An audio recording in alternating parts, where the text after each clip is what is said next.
नमस्कार, बहुत बहुत स्वागत है आप सभी का एक बार फिर से टीचर सॉल्यूशन के यूट्यूब चैनल पे। चौधरी चरण सिंह यूनिवर्सिटी से बीएड कर रहे हैं और बीएड सेकंड ईयर में है। जैसे कि आप सभी को पता ही है कि आपके जो बीएड सेकंड ईयर के सीसीएस यूनिवर्सिटी के जो प्रैक्टिकल हैं वो आपके 25 तारीख से ही स्टार्ट हैं। ठीक है, तो इसके रिगार्डिंग वीडियो बहुत ज़्यादा इंपॉर्टेंट रहेगी क्योंकि आप सेकंड ईयर में हो बीएड के। वैसे तो आपको प्रैक्टिकल के बारे में काफ़ी कुछ पता होगा, क्योंकि आप सेकंड ईयर में हो और बीएड फर्स्ट ईयर में आप प्रैक्टिकल से गुजरे हो। ठीक है, आप सभी को काफ़ी कुछ पता होगा प्रैक्टिकल में क्या क्या होता है। लेकिन जो कुछ एक यूनिक चीज़ जो बीएड सेकंड ईयर के प्रैक्टिकल में होती है, आई थिंक वो आप लोगों को नहीं पता होगा क्योंकि आप पहली बार बीएड सेकंड ईयर में हैं। तो वही उसी चीज़ों पे बात की जाएगी कि बीएड सेकंड ईयर के जो प्रैक्टिकल होते हैं उनमें एग्जामिनर कौन कौन से क्वेश्चन करता है और क्या क्या किस चीज़ पे उनका जोर रहता है बीएड सेकंड ईयर के प्रैक्टिकल में, कहाँ कहाँ से वो क्वेश्चन पुटअप करते हैं आप लोगों से। ठीक है, तो इस वीडियो में यही बात रहेगी, पूरी इंपॉर्टेंट रहेगी पूरी वीडियो वॉच करनी है। काफ़ी ज़्यादा आपको इस वीडियो से फ़ायदा होने वाला है। ठीक है, अब आप देखो बीएड सेकंड ईयर में है और चौधरी चरण सिंह की ये वीडियो है। अब ये मत करना अगर कोई एमएसयू यानी कि मां शाकुंभरी यूनिवर्सिटी का स्टूडेंट है और वो भी बीएड सेकंड ईयर में है तो भाई ये वीडियो उसके लिए भी बेनिफिशियल रहने वाली है। क्योंकि अब कोई आप ये सोचेंगे कि ये तो सिर्फ सीसीएस यूनिवर्सिटी की है, ऐसा नहीं है। ठीक है, अगर आप एमएसयू से भी हैं और बीएड सेकंड ईयर में भी हैं तो आपके क्वेश्चन भी एग्जामिनर वाले बिल्कुल सेम होंगे। ठीक है ना, क्वेश्चन की बात करेंगे, बहुत ज़्यादा इंपॉर्टेंट वीडियो रहेगी। चैनल पर नए हैं तो चैनल को सब्सक्राइब कर लीजिएगा, बेल आइकन को प्रेस कर लीजिएगा जिससे कि आपके पास वीडियो के नोटिफिकेशन आते रहे। एक डाउट और है बच्चों के मन में कि सर क्या प्रैक्टिकल पोस्टपोन होंगे जो आपके 25 तारीख से है। ठीक है, क्योंकि काफ़ी सारे बच्चे अभी भी कमेंट कर रहे हैं कि क्या सर प्रैक्टिकल पोस्टपोन होंगे, क्योंकि आज 23 तारीख है और 2 दिन अगले मतलब एक दिन और बचा है फिर आपके प्रैक्टिकल स्टार्ट है। ठीक है, तो बहुत ज़्यादा मुश्किल है कि आपके प्रैक्टिकल पोस्टपोन होंगे। आई थिंक आपके प्रैक्टिकल 25 तारीख से स्टार्ट हो ही जाएंगे जहाँ तक का मालूम पड़ रहा है। ठीक है ना, तो चलिए बात करते हैं आपके एग्जामिनर कौन कौन से क्वेश्चन करता है बीएड सेकंड ईयर के अंदर। ठीक है, तो चलिए फटाफट से वीडियो को स्टार्ट करते हैं। देखो सबसे ज़्यादा बीएड सेकंड ईयर में पहले तो आप लोगों को पता है टीचिंग के बारे में, आई थिंक आप लोगों को नहीं पता होगा ना। टीचिंग के बारे में मैं थोड़ा सा ब्रीफ कर देता हूँ एक बार। ठीक है, आपको पता ही आपका जो प्रैक्टिकल होता है भाई वो 2 दिन चलता है। ठीक है, आपका तो ये तो आपको पता ही होगा क्योंकि आप बीएड सेकंड ईयर में हो, फर्स्ट ईयर में आप प्रैक्टिकल दे के आए हो। ठीक है, प्रैक्टिकल जो है आपका 2 दिन चलेगा। ठीक है, ये आपको पता ही होगा। ठीक है, एक दिन आपका क्या होता है, एक दिन आपका वाइवा होगा। ठीक है, और एक दिन आपका क्या होगा, टीचिंग होगी। क्लियर है, ये भी आपको पता ही होगा। एक दिन आपका वाइवा होता है और दूसरे दिन आपकी टीचिंग होती है। ये लेकिन ऐसा डिपेंड नहीं करता है, अगर एक दिन आपकी टीचिंग हो गई तो दूसरे दिन आपका वाइवा होगा, है ना। ये आपका कॉलेज टू कॉलेज डिपेंड करता है और एग्जामिनर के मूड पे भी डिपेंड करता है कि वो पहले दिन वाइवा लेना चाहता है या पहले दिन आपकी टीचिंग को देखना चाहता है। ठीक है, जिस दिन आपका वाइवा होगा, ठीक है ना, उस दिन आप अपने लेसन प्लान और अपनी असाइनमेंट फाइल एग्जामिनर के सामने लेकर जाएंगे। ठीक है, जैसे कि मैं ऑलरेडी आप लोगों को बता चुका हूँ। ठीक है, लेसन प्लान और अपनी असाइनमेंट फाइल आप अपनी एग्जामिनर के सामने लेके जाएंगे। ठीक है, और एग्जामिनर फिर आपके वो लेसन प्लान और असाइनमेंट फाइल देखता है। ठीक है, और वहाँ से आपको क्वेश्चन वो पूछता है। ठीक है ना, फिर आप उसके वाइवा में आंसर करते हैं। ठीक है, तो ये तो होती है आपकी वाइवा की प्रोसेस। अब रहती है आपकी टीचिंग की प्रोसेस। ठीक है, टीचिंग भी आपकी 2 तरह की हो गई। ठीक है, अगर आपके कॉलेज वाले पीपीटी बनवा रहे हैं, मैक्सिमम तो वैसे 99% बीएड सेकंड ईयर में पीपीटी ही बनवाई जाती है। ठीक है ना, पीपीटी बनवा रहे हैं यानी कि पावर पॉइंट प्रेजेंटेशन की पीपीटी बनाई जाती है। जैसे कि आजकल आपको पता ही चल रहा होगा, आप देखते हैं यूट्यूब पे। ठीक है, ऑनलाइन टीचिंग देखते हैं और ऑनलाइन टीचिंग कैसे करते हैं वो एग्जामिनर, है ना, स्मार्ट बोर्ड के सामने खड़े होकर वो टीचिंग करते हैं। ठीक है ना, और उनके स्मार्ट बोर्ड पर क्या एक पीडीएफ चल रही होती है, वो पीडीएफ ही क्या है, वो पीडीएफ ही आपकी पीपीटी है। क्लियर है, तो पीपीटी अगर बनवाई है तो सीधी सी बात है आप भी कुछ ऐसी ही टीचिंग करने वाले हो। ठीक है ना, प्रोजेक्टर चलेगा, जैसे आप सिनेमा हॉल में देखते हैं, सिनेमा हॉल में इतना बड़ा पर्दा सा होता है तो वही चलेगा और वहाँ पे जो आपने पीपीटी बनाई है वो आपकी शो होगी। ठीक है, और आप उसके सामने खड़े होंगे और आप उस तरह से टीचिंग करेंगे। ठीक है, अगर किसी कॉलेज का 1% अगर कोई कॉलेज पीपीटी नहीं बनवा रहा है तो सीधी सी बात है वो टीचिंग कराएगा सिंपल बोर्ड पर, है ना, सिंपल जो बोर्ड होते हैं उन पर ही वो टीचिंग करा लेते हैं। ठीक है ना, अब ये जो टीचिंग रहती है कितनी देर की होती है, मैक्सिमम टू मैक्सिमम 2 मिनट की, है ना, इतना टाइम नहीं मिलता है। ठीक है,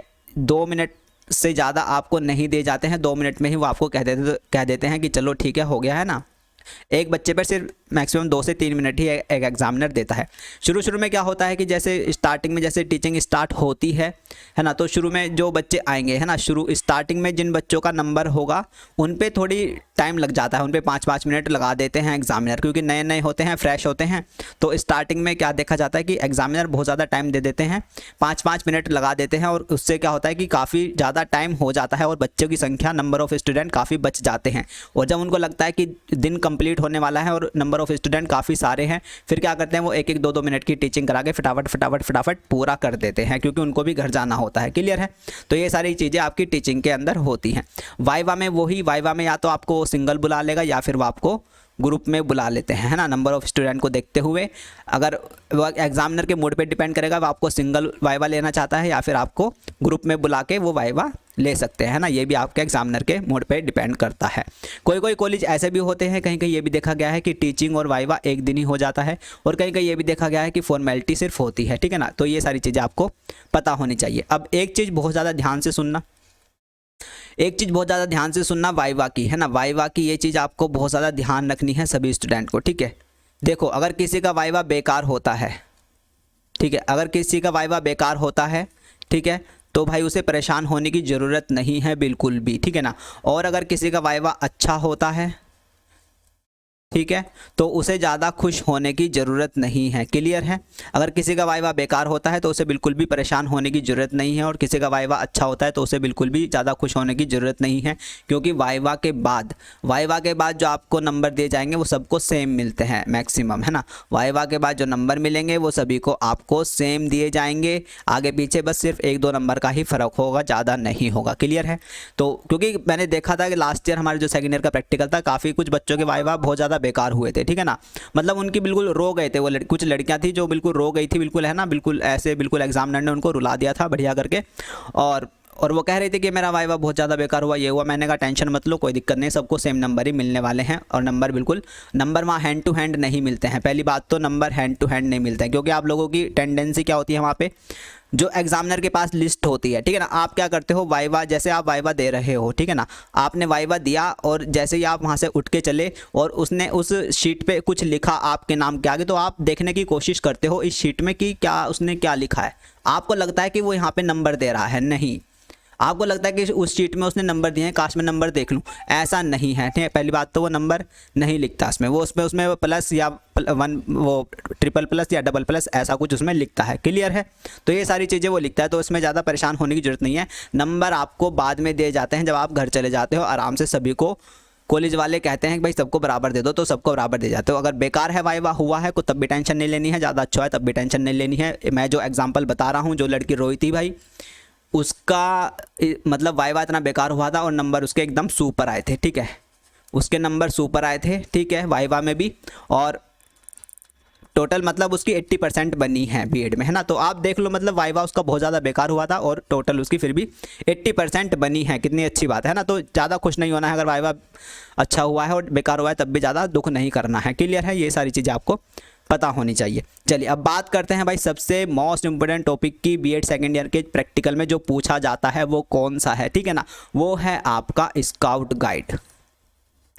स्काउट गाइड का जो आपका टॉपिक है, स्काउट गाइड की जो आपकी फाइल है, सबसे ज़्यादा पूछा जाने वाला बीएड सेकेंड ईयर के प्रैक्टिकल में। ठीक है, ध्यान रखना, चाहे वो आपकी एमएसयू यूनिवर्सिटी हो, चाहे वो आपकी सीसीएस यूनिवर्सिटी हो, बीएड सेकेंड ईयर के प्रैक्टिकल में सबसे ज़्यादा पूछे जाने वाला जो टॉपिक है, जो सब्जेक्ट है, वो है आपका स्काउट गाइड। 99% जो क्वेश्चंस होंगे बीएड सेकेंड ईयर के प्रैक्टिकल में वो स्काउट गाइड से होंगे। ठीक है ना, ध्यान रखना इस चीज़ का। तो आपको अपनी जो स्काउट गाइड की फाइल है वो अच्छे से पढ़ लेनी है, उसको तैयार कर लेना है ना, क्योंकि बीएड सेकेंड ईयर में सबसे ज़्यादा यही पूछा जाता है। आप वाइवा स्टार्ट करेगा वो आपका, ठीक है, वो आपके स्काउट गाइड की फाइल देखेगा, ठीक है, और वो उससे ही पूछना स्टार्ट कर देगा। क्यों? क्योंकि उस फाइल में कुछ ज़्यादा अलग ही चीज़ें दिखाई देती है, वो एट्रैक्टिव सी फाइल होती है, तो वो उसी फाइल को उठाता है। ज़्यादा 99% उसी से ही होता है। हमारे यहाँ 99% क्वेश्चन स्काउट गाइड से हुए थे। ठीक है, कौन कौन से क्वेश्चन होते हैं? ठीक है भाई, टोली क्या आती है ना, सबसे पहले पूछेगा कि स्काउट गाइड का कैंप किया है, तो सीधी सी बात है, आप कहोगे हाँ किया है, भले ही आपने किया है या नहीं किया है तब भी आपको हाँ ही कहना पड़ेगा। ठीक है,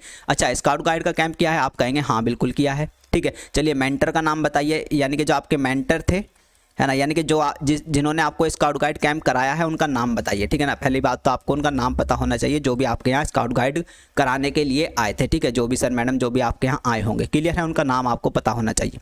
ठीक है, आपको टोली का नाम पता होना चाहिए कि आपकी टोली का नाम क्या है। ठीक है, आपकी उस टोली का जो लीडर था, है ना, आपको उसका भी नाम पता होना चाहिए। क्लियर है? ये सारी चीज़ें आपको पता होनी चाहिए।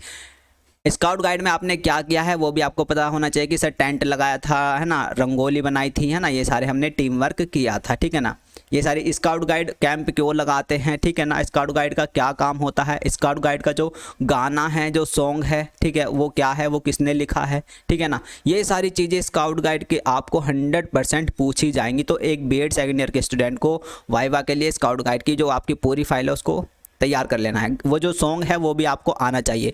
गर्ल्स से तो भाई वो सॉन्ग मतलब कह भी देते हैं कि चलो गा कर दिखाओ, है ना, तो फिर कुछ गर्ल्स मतलब प्ले भी कर देती हैं इजीली, है ना, जो मतलब पढ़ के जाती हैं और कुछ नहीं कर पाती हैं, ठीक है। तो स्काउट गाइड की फाइल सबसे ज़्यादा मोस्ट इंपॉर्टेंट टॉपिक है, मतलब फाइल है, वहाँ से आपके 99% क्वेश्चंस आएंगे और जो मैंने आपके बता दिए हैं वो तो 100% आपसे पूछे जाएंगे। क्लियर है ये सारी चीज़ें।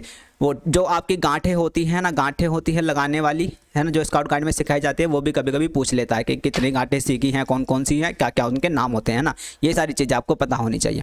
अब कुछ जनरल क्वेश्चन है ना, कुछ जनरल क्वेश्चन जो आपको पता होने चाहिए, है ना, वो भी आपको मैं बता देता हूँ। एक तो आपको फुल फॉर्म पता होनी चाहिए भाई बीएड की। बीएड आपको कैसे लिखना आना चाहिए ना, बीएड अगर लिखते हैं तो ये गलत है बिल्कुल, ठीक है। बीएड अगर मैं ऐसे लिखूंगा तो ये भी गलत है, ठीक है, और बीएड अगर ऐसे लिखेंगे तो ये बिल्कुल सही है। क्लियर है। तो पहले तो आपको बीएड लिखना आना चाहिए, ठीक है। बीएड की फुल फॉर्म भी वो पूछ लेते हैं, ठीक है ना, ये जनरल क्वेश्चन है। फोकस आपका कहाँ होगा, बीएड सेकेंड ईयर के प्रैक्टिकल में स्काउट गाइड पे होगा, ठीक है। ये मैं अपनी तरफ से बता रहा हूँ कि ये भी वो पूछ सकता है बाई चांस, ठीक है।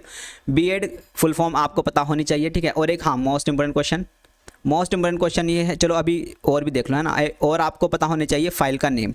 आपको अपनी फ़ाइल का नेम पता होना चाहिए, ठीक है ना। मान लिए उसने कोई फ़ाइल उठा ली, ठीक है, फ़ाइल का नेम आपको अपनी हिंदी और इंग्लिश दोनों लैंग्वेज में पता होना चाहिए। मान लीजिए उसने आपकी कोई भी असाइनमेंट फ़ाइल उठा ली 301 302 की, है ना, और उसमें वो पूछ लेगा भैया अच्छा ये 301 की फ़ाइल है, चलो आपने इसमें कौन से टॉपिक पे लिखा है ये बताओ, है ना, तो उस फाइल का टॉपिक भी आपको पता होना चाहिए। यानी कि आपको उसका नाम फाइल का हिंदी और इंग्लिश में, और उसका टॉपिक और प्लस उसका फाइल का कोड भी आपको पता होना चाहिए। क्लियर है, ये सारी चीज़ें आपको पता होनी चाहिए। सीसीसी के जो आपके जो कोर्स होते हैं, है ना, ये होते हैं आपके कोर कोर्स, यानी कि जो आपके वो होते हैं कंपलसरी वाले जो सब्जेक्ट होते हैं सीसी, है ना, तो उनको कहा जाता है कोर कोर्स, इसकी फुल फॉर्म होती है। और आपका पीसी जो होता है वो पेडागोजी कोर्स होता है, ठीक है ना, ये भी आपको पता होना चाहिए, पेडागोजी कोर्स, है ना, तो ये चीज़ें भी आपको पता होनी चाहिए। क्लियर है। पीसी को पेडागोजी कोर्स कहा जाता है और सीसी को कोर कोर्स कहा जाता है। कोर कोर्स यानी कि वही आपके कंपलसरी सब्जेक्ट, और पेडागोजी वाले वही आपके 2 सब्जेक्ट। क्लियर है। अब क्या एक आप क्या कर रहे हैं, आपने बीएड सेकेंड ईयर में क्या करा है भाई, इंटर्नशिप करी है, वहाँ से भी क्वेश्चन आपका बनता है, ठीक है। इंटर्नशिप करके आए हैं आप बीएड सेकेंड ईयर में, अदर स्कूल में कितने मंथ की, 4 मंथ की, ये भी आपको पता होना चाहिए। पूछ लेगा कि कितने मंथ की इंटर्नशिप होती है बीएड सेकेंड ईयर में, 4 मंथ की होती है। क्लियर है। ये भी पूछ लेगा कि भैया जो आपने इंटर्नशिप करी है बेटा वो किस कॉलेज से करी है, उसका नेम बताओ, क्योंकि वो जानना चाह रहा है कि क्या सच में आपने इंटर्नशिप करी है या नहीं करी। तो आपको जहाँ से आपने इंटर्नशिप करी है या जो आपने इंटर्नशिप की फ़ाइल बनाई है, जो भी उस कॉलेज में जिस स्कूल का आपने उसमें नाम लिखा है, उसका नेम आपको पता होना चाहिए कि मैंने किस स्कूल का नेम अपनी इंटर्नशिप की फ़ाइल में लिखा है। क्लियर है। ये सारी चीज़ आपको पता होनी चाहिए, ठीक है। उस स्कूल के प्रिंसिपल का नाम, है ना, प्रिंसिपल का नाम भी आपको पता होना चाहिए, ठीक है, जहाँ से आपने इंटर्नशिप करी है। क्लियर है। ये सारी चीज़ें आपको पता होनी चाहिए, क्योंकि वो जानना चाहता है कि हाँ आपने सच में इंटर्नशिप करी है या नहीं करी है ना, ये सारी चीज़ें आपको पता होनी चाहिए। क्लियर है। अब आती है, ये तो कॉलेज लिख दिया मैंने, यहाँ पे स्कूल करो, ठीक है ना, क्योंकि आपने स्कूल में करी है इंटर्नशिप। कॉलेज जो आपका बीएड का कॉलेज है, कॉलेज जो आपका बीएड का कॉलेज है, ठीक है, वो उसका भी नाम आपको पता होना चाहिए। क्लियर है। उसका नेम पता होना चाहिए अपने कॉलेज का, अपने कॉलेज का कोड पता होना चाहिए। क्लियर है। अपने कॉलेज के प्रिंसिपल का नाम भी पता होना चाहिए, ठीक है, और आपके जो एचओडी होंगे बीएड में उनका भी आपको नाम पता होना चाहिए। ये सारी चीज़ें आपको बेसिक जानकारी आपकी होती है, ठीक है ना। कुछ फुल फॉर्म होती हैं जो आपको पता होनी चाहिए, ठीक है। ईपीसी की फुल फॉर्म आपको पता होनी चाहिए, मैं आपको नहीं बताऊंगा, आप सर्च करोगे ताकि आपको याद रहे, ठीक है। ईपीसी की फुल फॉर्म, एमडीएम की फुल फॉर्म। क्लियर है। ये सारी चीज़ें आपको पता होनी चाहिए, है ना। ओएचपी की फुल फॉर्म भी आपको पता होनी चाहिए। क्लियर है। एनसीटीई की फुल फॉर्म भी आपको पता होनी चाहिए, ठीक है, और एनसीईआरटी की भी फुल फॉर्म आपको पता होनी चाहिए। क्लियर है। पढ़ के जाना है एनईपी के बारे में, ठीक है, एनईपी न्यू एजुकेशन पॉलिसी 2020 के बारे में, है ना, वो 5 3 3 4 वाला, ये भी आपको पता होना चाहिए कि 5 में कौन कौन सी क्लासेस हैं, 3 3 में कौन सी और 4 में कौन सी हैं, ठीक है। आरटीई 2009 भी आपको पता होना चाहिए, निःशुल्क शिक्षा 6 से 14 वर्ष के बच्चों के लिए, है ना, ये भी आपको पता होना चाहिए। ये सारी चीज़ें आपको पता होनी चाहिए, ठीक है। कुछ इंपॉर्टेंट क्वेश्चन ये हैं बीएड सेकेंड ईयर के अंदर कि शिक्षा, है ना, एक शिक्षा क्या है, ये भी बहुत ज़्यादा पूछा जाता है, ठीक है। शिक्षा क्या है, ये भी बहुत ज़्यादा पूछा जाता है बीएड सेकेंड ईयर के प्रैक्टिकल में। क्लियर है। और जो और भी अदर क्वेश्चन है इंपॉर्टेंट वो आपके ये हैं, वो आपको एक क्वेश्चन और पूछा जाता है कि जो क्वालिटी ऑफ गुड टीचर पूछा जाता है। एक शिक्षक के अंदर है ना, एक अच्छे शिक्षक के अंदर है ना, एक अच्छा जो शिक्षक है उसके अंदर कौन कौन से गुण होने चाहिए है ना, एक अच्छे शिक्षक के अंदर कौन कौन से गुण होने चाहिए ये आपसे पूछा जाता है, यानी कि quality of a good teacher है ना। एक अच्छे टीचर के अंदर कौन कौन से गुण होने चाहिए ये भी आपको पता होना चाहिए। तो 3-4 आप गुण अच्छे से सोच लेंगे ना, पेशेंस वगैरह होना चाहिए ना, उसे पेडागोजी साइकोलॉजी की नॉलेज होनी चाहिए है ना, ये सारी चीज़ें। उसको अपने सब्जेक्ट की नॉलेज होनी चाहिए, ठीक है। और उसको मतलब पढ़ाना आना चाहिए अच्छे से, रिलेटेड मतलब रियल लाइफ एग्जांपल उसको देने अच्छे आने चाहिए, ठीक है। और बच्चों को वो अच्छे से सिखा पाए हैं, ये सारी चीज़ें उसको आनी चाहिए, ठीक है। ओके। और आपका राज्यपाल, ठीक है, राज्यपाल के बारे में पूछ लेता है भाई, राज्यपाल का नाम बताओ, ठीक है, ये क्वेश्चन काफ़ी ज़्यादा पूछा जाता है, ठीक है। और आपका एजुकेशन मिनिस्टर, ठीक है, एजुकेशन मिनिस्टर जो हैं आपके, उनका नाम क्या है ये भी बहुत ज़्यादा पूछा जाता है। और आपके राष्ट्रपति, ठीक है, ये सारी चीज़ें आपके, ये तो मोस्ट इंपॉर्टेंट क्वेश्चन है, ठीक है, ये मोस्ट इंपॉर्टेंट क्वेश्चन है। और स्काउट गाइड इसके साथ ही, ठीक है, स्काउट गाइड और ये सभी क्वेश्चन आपके मोस्ट इंपॉर्टेंट है बीएड सेकेंड ईयर के लिए। और ये जो मैंने बताए हैं ये आपके बेसिक क्वेश्चन, ये आपको पता होने चाहिए। क्लियर है। ये सारी चीज़ें आपको पता होनी चाहिए जब आप बीएड सेकेंड ईयर का प्रैक्टिकल देने जा रहे हैं, चाहे वो आपकी सीसीएस यूनिवर्सिटी हो, चाहे वो आपकी एमएसयू हो, ठीक है, ये सारी चीज़ें आपको पता होनी चाहिए। तो ऑल द बेस्ट सभी को जिसका प्रैक्टिकल है 25 और 26 को, ठीक है, अच्छे से करना है, ठीक है, ज़्यादा घबराना नहीं है। देखो टीचिंग है, सिर्फ ऐसा कुछ नहीं है कि बहुत ज़्यादा हवा है हम कैसे पढ़ाएंगे, ऐसा कुछ नहीं है। पीपीटी में देख देख कर ही आपको पढ़ाना है, तो इसमें कोई ज़्यादा बड़ी बात नहीं है ना। ऐसा मत सोचना कि हमने तो ट्रेनिंग नहीं करी है ना, इंटर्नशिप नहीं करी है तो हम कैसे पढ़ाएंगे, ऐसा कुछ नहीं है। जो जो आपने उस पीपीटी में लिखा है बस वो देख देख कर आपको बोलना है ईजिली, आराम से, पेशेंस के साथ, तो वो ईजिली हो जाएगा, उसमें कोई बड़ी बात नहीं है। 2 मिनट ही आपको मिलेंगे, 2 मिनट में बस आपको अपना पेशेंस बनाए रखना है, आराम से चीज़ों को वहाँ पर बोलना है। क्लियर है। पीपीटी अब किसी किसी कॉलेज में ये है कि सर पीपीटी 1 बनाए कि 2 बनाए, है ना, ये क्वेश्चन भी भाई बहुत ज़्यादा आ रहा है बच्चों का। भैया देखो पीपीटी 1 बनानी है कि 2 बनानी है, जो आपके कॉलेज कह रहा है वो करो, है ना। ये थोड़ी ना कि अगर मैं 1 कहूँगा तो आप 1 ही बनाओगे। भाई आपका कॉलेज वाला कह रहा है कि 2 पीपीटी बनाओ तो 2 बनाओ, 1 कह रहा है तो 1 बनाओ, है ना। जो आपका कॉलेज कह रहा है वो करो, ठीक है। 2 कह रहा है तो 2 बनाओ, 1 कह रहा है तो 1 बनाओ, मेरे कहने से नहीं, है ना। क्योंकि मैंने तो देखो अपने टाइम पे 1 बनाई थी। वैसे हमारे कॉलेज वालों ने 2 कहा था, लेकिन मैंने क्या है कि हम थोड़ा टशन में रहते थे तो मैंने 1 बनाई थी। क्लियर है। अब ये नहीं कि हाँ सर टशन में तो हम भी टशन में, है ना। ठीक है। हाँ तो अब पीपीटी कितनी बनानी है, 1 बनाओ, 2 बनाओ, जो आपका कॉलेज कह रहा है वो बनाओ। कितने पेज की बनानी है पीपीटी, है ना, अब ये भी सवाल आ जाता है भाई। 10 पेज की, बस 10 से ज़्यादा पेज की मत बनाना। 10 पेज की पीपीटी बहुत ज़्यादा इनफ होती है। 10 क्या, वहाँ पे आपके 2 पीपीटी के 3 से 4 पेज पे ही आप पहुँच पाओगे और वो कह देंगे चलो ठीक है हो गया, है ना। तो 10 से ज़्यादा पेज की पीपीटी मत बनाना, कोई बेनिफिशियल नहीं है उस चीज़ का, ठीक है। 10 पेज की पीपीटी बहुत ज़्यादा इनफ और काफ़ी बड़ी होती है। क्लियर है। ये सारी चीज़ें मैंने आपको बता दी हैं। आई थिंक मैंने आपको सब कुछ मैक्सिमम बता दिया है, ठीक है। ऑल द बेस्ट जिसका भी प्रैक्टिकल है 25-26 तारीख को, फर्स्ट डे फर्स्ट शो में, ठीक है। ध्यान से देना है, अच्छे से करना है। चैनल पे नए हैं तो चैनल को सब्सक्राइब कर लीजिएगा, ठीक है। और वीडियो अच्छी लगी हो, जानकारी अच्छी लगी हो तो वीडियो को लाइक कर सकते हैं, ठीक है। और चैनल पे नए हैं तो टेलीग्राम ग्रुप से जुड़ सकते हैं। टेलीग्राम ग्रुप का लिंक आपको इस वीडियो के डिस्क्रिप्शन बॉक्स में मिल जाएगा। सीसीएस यूनिवर्सिटी से बीएड कर रहे हैं, बीएड सेकेंड ईयर में है तो सीसीएस यूनिवर्सिटी ग्रुप में जुड़ना है। और एमएसयू से बीएड कर रहे हैं और बीएड सेकेंड ईयर में तो एमएसयू के ग्रुप में जुड़ना है। वहाँ पे काफ़ी सारे बच्चे जुड़ चुके हैं। वहाँ पे आपको लेसन प्लान और असाइनमेंट फाइल पीडीएफ की फॉर्म में इजीली मिल जाएगी। वहाँ पर देख के आप अपनी इजीली तैयार कर सकते हो। तो चलिए बने रहिएगा, चैनल से जुड़े रहिएगा, जमे रहिएगा, अपना ध्यान रखिएगा, अपने घर वालों का और अपना खुद का भी, और पढ़ते रहिएगा। नमस्ते, टाटा, थैंक यू, धन्यवाद।